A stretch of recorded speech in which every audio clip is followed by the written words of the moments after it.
My name is Dr. Richard Mcgee. I'm from Las Vegas, Nevada. I'm a musician and I'm also chair of the Fine Arts Department at the College of Southern Nevada. Played full-time music for many, many years on the Strip, and I'm also a fisherman. I like to be hiking. I like to be in the outdoors.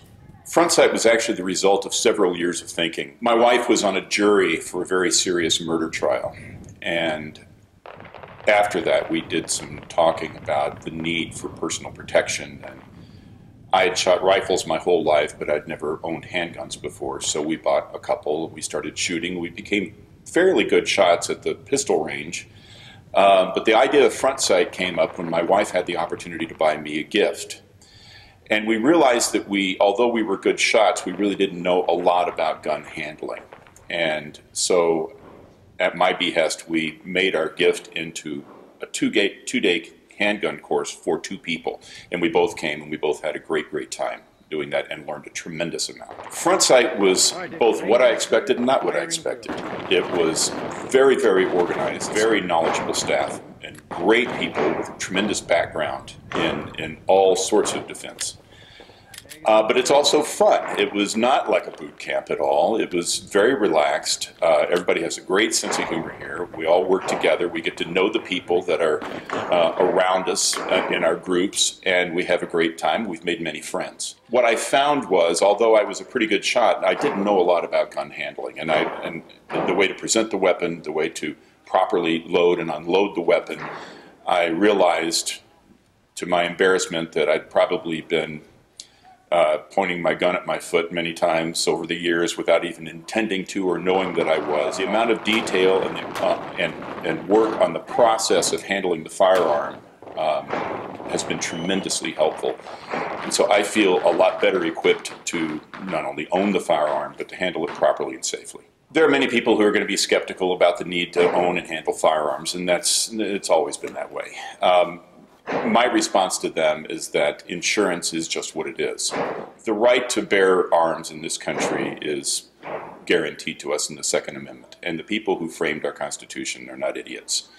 They not only realize the need for personal protection, but also the need for the population to be more powerful and empowered than any government could ever be. I think it's very important for people to remember that, and that when people talk to me about the need for firearms training, because some people will say, well, I've never owned or even fired a weapon before and I'm fine. Well, that may very well be. You may also have never had an automobile accident, therefore you don't need car insurance. There are many reasons why a person may think that they don't need firearms training, but there's really only, in my view, one reason why I feel like they do, and that is to be the great equalizer that firearms are.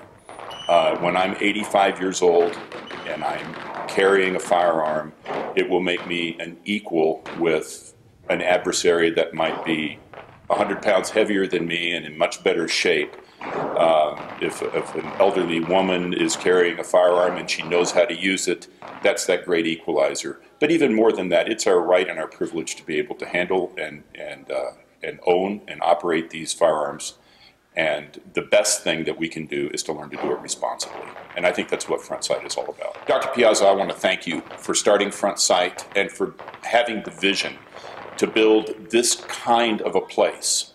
What it's done is it's really taken firearms training out of the desert, although we are in the desert, and into the mainstream. I've run into many people here. Some of us have become friends, professionals, many women, families come here. It's fun, it's informative.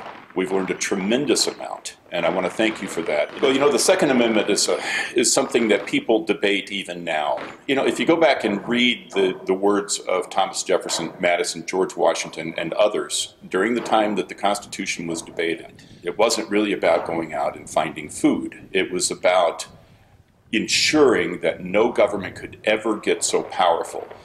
And the first thing that happens with any population when tyranny is starting is that they disarm the population. That's the first thing that happens. If you look at what's happening in Syria or many other countries right now, the population is helpless compared to the government forces. we can ensure that that never happens in America. And so by having that discussion with friends of mine, family, when we're talking about the need for the Second Amendment, sometimes they kind of roll their eyes and say, oh, that could never happen here. Really? Of course it could. It could happen anywhere. It won't happen here because our founding fathers were smart enough to put the Second Amendment in place. Our job as a population is to simply be responsible, learn how to handle these tools, these weapons correctly, have the right moral fiber to know when and when not to use deadly force with firearms. But the actual ownership of those arms and the use of those arms is guaranteed. That's part of who we are.